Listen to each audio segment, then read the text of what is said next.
स्त्री का घर। तुम्हें कितनी बार बताया है, मेरे तैयार होने से पहले मेरा नाश्ता तैयार हो जाना चाहिए। शादी के 20 सालों बाद भी मुझे क्यों बार बार एक ही बात बतानी पड़ती है गीता?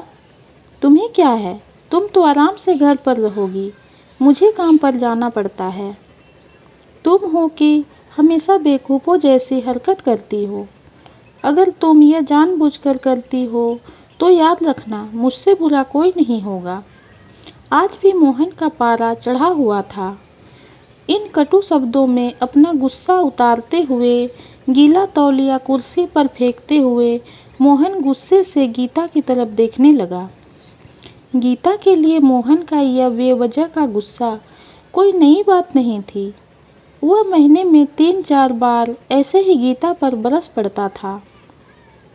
पहले पहले गीता उसका विरोध किया करती थी, लेकिन जब कई सालों तक मोहन में कोई बदलाव नहीं दिखा तो गीता ने खुद को ही बदल लिया। अब मोहन के कुछ भी कहने से गीता को कोई फर्क नहीं पड़ता था। मोहन की हर बात वो चुपचाप सिर नीचे झुकाए सुन लेती थी। शादी के पहले 5 साल तक गीता ने पूरी कोशिश की थी कि मोहन को बदला जाए, लेकिन फालतू का गुस्सा करना और बाद में गीता को भला बुरा कहना, ये मानो जैसी उसकी आदत बन गई थी। कोई भी बात विवाद होता तो मोहन सीधा गीता को बोल देता, अगर मैं तुम्हें अच्छा नहीं लगता हूँ तो क्यों नहीं चली जाती अपने मायके, क्यों रहती हो मेरे साथ? इतना सब कुछ होने के बावजूद गीता मोहन के साथ रहती थी, क्योंकि उसे अपनी बेटी की फिक्र थी। और वह जाती भी तो कहाँ, अपने बूढ़े माँ बाप को इस उम्र में परेशान नहीं करना चाहती थी। समाज और लोग क्या कहेंगे, ये भी तो उसे देखना था। वह इतनी पढ़ी लिखी भी नहीं थी कि खुद जाकर कोई नौकरी कर सके और अपना और अपनी बेटी का पालन पोषण कर सके। गीता को अब अपनी फिक्र नहीं थी, उसको अपनी शादी लायक बेटी मीरा की चिंता थी। गीता नहीं चाहती थी कि पति पत्नी के झगड़े की वजह से मीरा डिस्टर्ब हो। मीरा की पढ़ाई पूरी हो चुकी थी, उसके लिए अब शादी के रिश्ते आने लगे थे। कई रिश्तों को मीरा ठुकरा चुकी थी। 2-3 महीने बाद एक अच्छा रिश्ता आया। रिश्तेदारों और पहचान के लोगों ने भी लड़के के बहुत गुणगान किए थे। एक शाम मोहन अपनी बेटी के पास बैठकर उसे बताने लगा, मीरा, लड़का बहुत अच्छा है, पढ़ा लिखा है, बड़ा घर है, बहुत अच्छी नौकरी है। ऐसे रिश्ते बार बार नहीं आते बेटा, इस बार मना मत करना। मीरा अपने पिता से ज़्यादा बात नहीं करती थी, शायद डरती थी या शायद नफरत करती थी, लेकिन आज वह अपनी पूरी हिम्मत इकट्ठा कर बोली, मुझे अभी शादी नहीं करना है पापा, मैं नौकरी करना चाहती हूँ, खुद अपने पैरों पर खड़ी होना चाहती हूँ।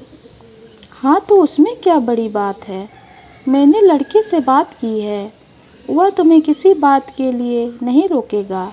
तुम शादी के बाद भी नौकरी कर सकती हो, वह तुम्हें नौकरी के लिए परमिशन दे देगा। मोहन बोला, मेरा नौकरी करना या ना करना उसकी परमिशन पर क्यों डिपेंड रहेगा पापा? मीरा ने पूछा। मैं कह रहा हूँ ना, तुम्हें किसी भी चीज़ की कमी नहीं होगी वहाँ। ऐसे रिश्ते बार बार नहीं आते, इसे ठुकरा मत, बहुत खुश रहेगी तू वहाँ। मोहन बोला, पापा, क्या मैं उतनी ही खुश रहूँगी जितनी माँ इस घर में खुश है? मीरा ने तंज कसते हुए कहा, आज तुम्हारी ज़बान कुछ ज़्यादा ही चल रही है। मोहन गुस्से से आंखें बड़ी करते हुए बोला, पापा, मुझे शादी ही नहीं करनी है, क्योंकि शादी के बाद अगर वह लड़का आपके जैसा निकला तो मैं क्या करूँगी? मुझे आपके जैसा जीवन साथी नहीं चाहिए, जो बिना बात के मुझ पर हमेशा चिल्लाए। मुझे कुछ भी अपनी पसंद का लेना हो तो 10 बार सोचना पड़े, कहीं वह नाराज़ ना हो जाए। मेरी तबीयत कैसी भी हो, उसे परवाह ना हो। रोटी थोड़ी सी मोटी बन जाए तो घर सर पर उठा ले। उसकी चेकबुक ना मिले तो भी मेरा ही दोष निकाले और हर छोटी मोटी बात पर मुझे मायके जाने के लिए कहे। मीरा ने अपना दिल खाली करते हुए पापा से सब कह दिया। मोहन का गुस्सा 7वें आसमान पर था, लेकिन उसके मुंह से एक भी शब्द नहीं फूट रहा था। वह मीरा की बातें सुन रहा था।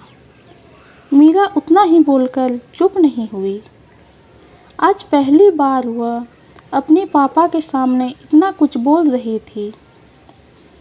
पापा, अपनी माँ के साथ हमेशा गलत व्यवहार किया है। आप अपने ऑफिस का गुस्सा बिना सोचे समझे माँ पर उतार देते हैं। कभी इस बात की परवाह भी नहीं करते कि उन्हें कैसा लगता होगा। आपकी बातें सुन सुनकर माँ ने अपना स्वाभिमान खो दिया। मोहन आज पहली बार अपने किए बर्तावों को महसूस कर पा रहा था। वह इतना ही बोल पाया, जो तुम्हारा मन है वो करो, मैं तो इतना बुरा हूँ ना। मीरा ने मोहन का हाथ पकड़ा और बोली, पापा, मुझे सिर्फ एक सवाल का जवाब दे दो। क्या आप चाहेंगे कि मेरा पति आपके जैसा हो? अगर आपका जवाब हाँ है तो कर दीजिए मेरा रिश्ता आज ही, और ना है तो मुझे आत्मनिर्भर बनने दीजिए। मोहन कुछ भी ना बोल पाया और वहाँ से चुपचाप बाहर चला गया। आज उसे गीता के सामने जाने में शर्म आ रही थी। चलते चलते उसकी आंखों में आंसू बह रहे थे। मोहन ने आज से अपने आप को बदलने का निश्चय किया। अगले दिन से गीता ने अपने पति में काफ़ी बदलाव देखा। वह सोचने लगी कि जो हिम्मत मीरा ने दिखाई है, वह हिम्मत अगर मैं पहले ही दिखा देती तो शायद आज परिस्थिति कुछ और होती। अब मीरा पढ़ लिख कर अच्छी नौकरी करने लगी थी और 3 साल बाद उसके लिए एक अच्छा रिश्ता आया और उसकी विदाई पर मोहन बोला, बेटा तू हमेशा खुश रहेगी क्योंकि तेरा पति तेरे बाप जैसा नहीं है। मोहन की यह बात सुनकर गीता और मीरा की आंखों से आंसू बहने लगे। हमारे समाज में भले ही औरतों को देवी का दर्जा दिया जाता है, लेकिन क्या उन्हें देवी जैसा सम्मान और वह स्वतंत्रता दी जाती है जो उन्हें देनी चाहिए? अपने घर में ही उनके साथ गलत व्यवहार किया जाता है। उन्हें बचपन से ही बताया जाता है कि वह पराया धन है। स्कूल से आने में अगर देर हो जाए तो 10 बातें सुनने को मिलती है। मोबाइल पर बातें करते हुए दिख जाए या खिड़की से झांकते हुए दिख जाए तो शक किया जाता है। माँ बाप का घर तुम्हारा नहीं है, पति का घर ही तुम्हारा घर है। जीवन भर यही बातें बता बता कर उन्हें ससुराल भेज दिया जाता है और एक दिन किसी छोटे मोटे झगड़े में ससुराल वालों से उन्हें सुनना पड़ता है कि इस घर को छोड़ दो और मायके चली जाओ। अब आप ही बताइए, आखिरकार वह किस घर को अपना कहे। दोस्तों, ये कहानी आपको कैसी लगी कमेंट में ज़रूर बताएं। कहानी पसंद आई हो तो चैनल को लाइक और सब्सक्राइब कर दें। कहानी सुनने के लिए आपका बहुत बहुत धन्यवाद।